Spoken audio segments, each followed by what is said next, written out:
Okay guys, bertemu lagi bersama saya AJVL dan masih baru dengan channel saya. Jangan lupa tekan butang like dan subscribe. Okay, yang sudah subscribe, welcome back to my new video. So yang masih baru dengan channel saya akan fokus kepada tech review, smartphone tips dan juga smartphone videography. Video kali ini saya akan buat full review secara ringkas untuk Haylou LS02 smartwatch. So bagi korang yang belum lagi menonton video berkenaan dengan unboxing dan first impression untuk Haylou LS02, saya akan sertakan link dalam video description.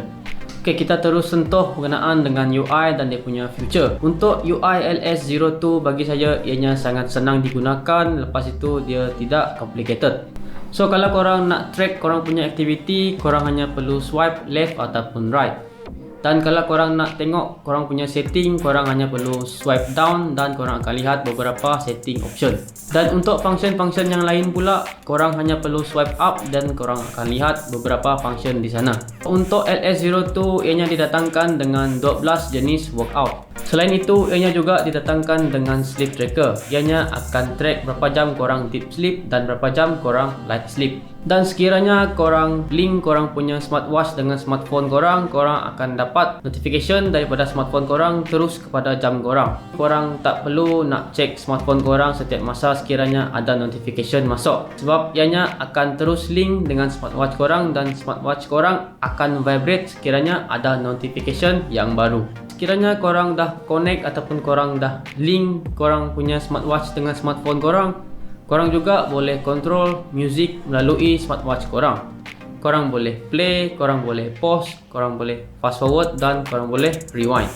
Okay, sekarang ni kita beralih pula kepada step tracking dan juga heart rate monitor. So bagi saya, dia punya sensor memang agak accurate. Ianya taklah accurate seperti mana korang lihat smartwatch yang lebih expensive, tapi ianya usable. Kita sentuh pula kepada battery life LS02. Saya boleh katakan battery life pada LS02 memang sangat impresif. Semasa saya buat unboxing, ianya didatangkan dengan 78% bateri. Dan untuk hari ini, ianya boleh bertahan sehingga 2%. So dalam masa 6 hari tersebut, saya tak pernah charge dan saya menggunakan smartwatch ini lebih kurang 2 hingga 3 jam untuk screen on time. Selain itu juga LS02 mempunyai feature di mana apabila korang rest korang punya tangan, dia punya screen akan menyala.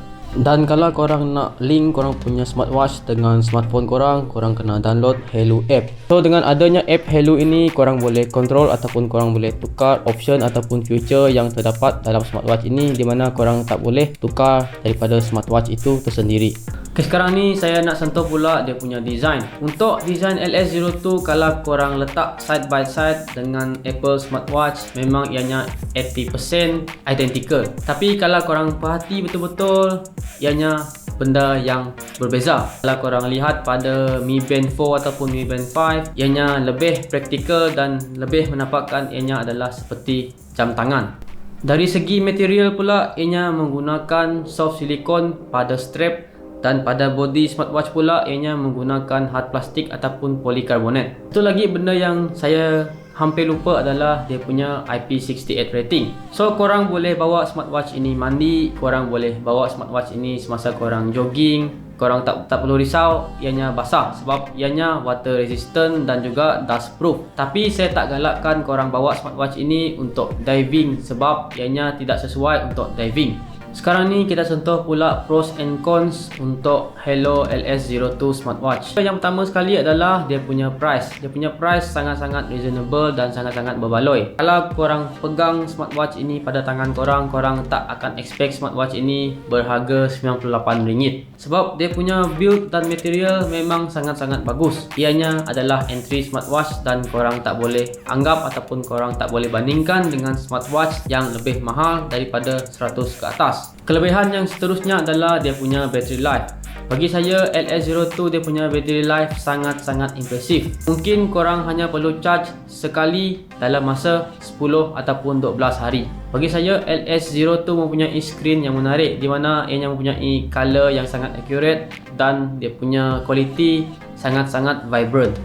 Dan sekarang ni kita sentuh pula kelemahan pada LS02. Kelemahan yang pertama yang paling ketara sekali adalah dia punya interface dan dia punya UI. So apa yang saya boleh lihat pada LS02, dia punya UI dia agak lag dan a bit choppy. And then downside yang paling ketara juga bagi saya adalah customization. LS02 lack of customization. Seperti mana korang lihat pada Mi Band 4 dan Mi Band 5, ianya didatangkan dengan pelbagai skin ataupun watch face. Tapi pada LS02 ianya hanya didatangkan dengan beberapa watch face sahaja. Overall, apa yang saya boleh katakan, smartwatch LS02 ini didatangkan dengan pros and cons. So untuk pendapat saya, ianya amat sesuai bagi korang yang baru nak mula menggunakan smartwatch ataupun korang yang mempunyai budget yang kurang. So kalau korang mempunyai budget yang agak limited, mungkin ini adalah smartwatch yang sesuai untuk option korang.